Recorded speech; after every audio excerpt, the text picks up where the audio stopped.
Познавам ги вече.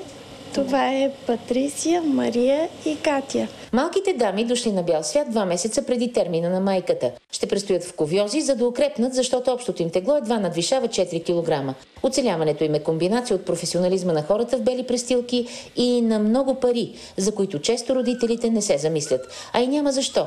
По закон раждането у нас е или поне би трябвало да е напълно безплатно. Но не всички разходи се поемат от здравната каса и болниците трупат дългове. 2000 лева струва лечението на детето само за 24 часа на едно от тези 3 момиченца, които се родиха вчера. А клиничната пътека за отглеждането на едно такова дете 3500-4600 лева е най-скъпата ни клинична пътека. А колко престояват тези деца при вас? Престояват не по-малко от месец и половина, даже и до 2 някои престояват. Тревожното е, че в момента почти 1/5 от всички бебета във Врачанско са недоносени. Расте броят на родените с екстремно ниско тегло деца. Думата си казват безпаричието, стресът и понижената здравна култура на част от майките. Увеличава се бройката на деца с ниско тегло под 1500 грама и с екстремно ниско под 1000 грама.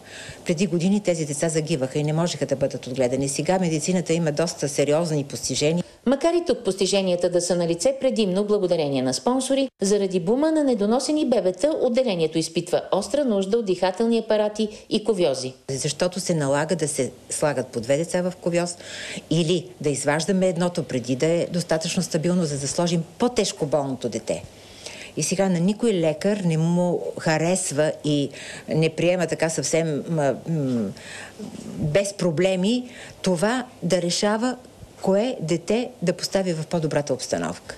Проблем е и заплащането на труда. В областната неонатология акушерка с 7-годишен стаж, например, получава чисти 350 лева. Не е нормално такова ниско заплащане. Това не съответства на нашия труд и денонощни грижи за малките ни пациенти. От здравната каса коментираха, че устойностяването на клиничните пътеки се извършва по определена общоприета методика и освен това е въпрос на възможности. Това, което е възможно по отношение на финансирането, е направено от страна и на каса и на държава. Винаги има, разбира се, да се търси резерви за увеличаване на цените на тези дейности, обаче пак ви казвам, процесът не е едностранен. Тук нещата са комплексни. Значи, за да имаме едно увеличаване на цени на дейности, трябва да има условия за това нещо.